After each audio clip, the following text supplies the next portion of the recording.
Hey guys, it's MJ, the Student Actuary, and in this video, I'm going to explain the Bitcoin ETF.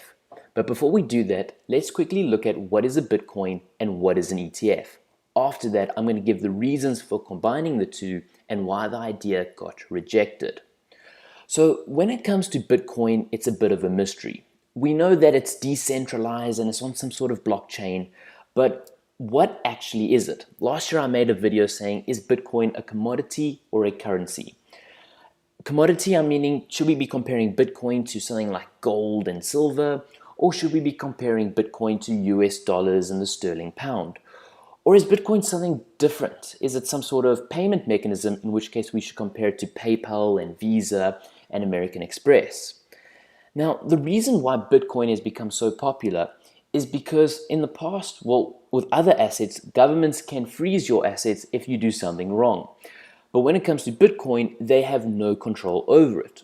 Also, governments have these things called capital controls, whereas if you have Bitcoin, you can easily move your capital outside of a country in what's known as capital flight. You can also use Bitcoin to dodge the tax man, as you can hide a lot of income earned. But the problem with Bitcoin is that people don't really know how much it's worth, and there's a lot of volatility. The price is going up and the price is going down. Also, there are some fundamental flaws in the Bitcoin technology. It's getting very slow, it's gone over capacity, which is making it very expensive, and there's rumors of a Bitcoin split. We might have Bitcoin Classic and something else called Bitcoin Unlimited, but that's beyond this video. Now I want to talk about ETFs, and these things are growing very quickly and becoming very popular. So what I want to do is, just to help us understand an ETF, I want to ask these 8 questions. So what is it? It's an investment vehicle, and it's something that is listed on the stock exchange, and it's associated with passive investing, diversification, liquidity. And essentially what you're doing is, instead of buying a whole bunch of random securities, you're putting them all into a basket and you're just buying one. Yes, there's a little bit of documentations and some few more parties involved, but essentially what you can do with this now is you can buy like an equity index, you can buy a whole basket of bonds, or even do like a style like value or growth investing, all within one security. And the security can be listed, traded, they can be created, they can be redeemed, and they're also regulated. And the most important parameters around exchange traded funds is the net asset value, the fees, and the number of shares. And if you divide the net asset value by number of shares, you can get the price. And ETFs there can replicate indexes, and they can comply with various investment mandates. So why do we want a Bitcoin ETF? Well, essentially what it's going to do, it's going to be allowing Bitcoins to be traded on the stock market. And that's actually pretty cool. Now, the reasons for doing this is going to make it very easy to buy Bitcoin. It's going to reduce the hacking risk. It's going to reduce the complexity. Remember, if you want to get Bitcoins now, you have to open a wallet and do all these weird things. Also, you have to go through those exchanges, and they're actually quite expensive. So we're going to be reducing costs. There's going to be a lot more market makers, which means we're going to see an increase in liquidity. Also, being on the stock market, it's going to increase the brand awareness of Bitcoin even more.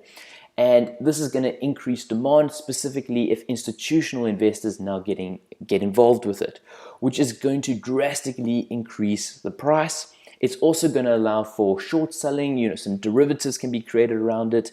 And one of the articles I read, it said that it will allow for fractional ownership. And while this is true with ETFs, with other securities, that's not the case with Bitcoin, because a Bitcoin can be split into something known as Satoshis, which is like 1/1,000,000th of a Bitcoin. So the person who wrote that article didn't know Bitcoin too much, but we'll let that one slide.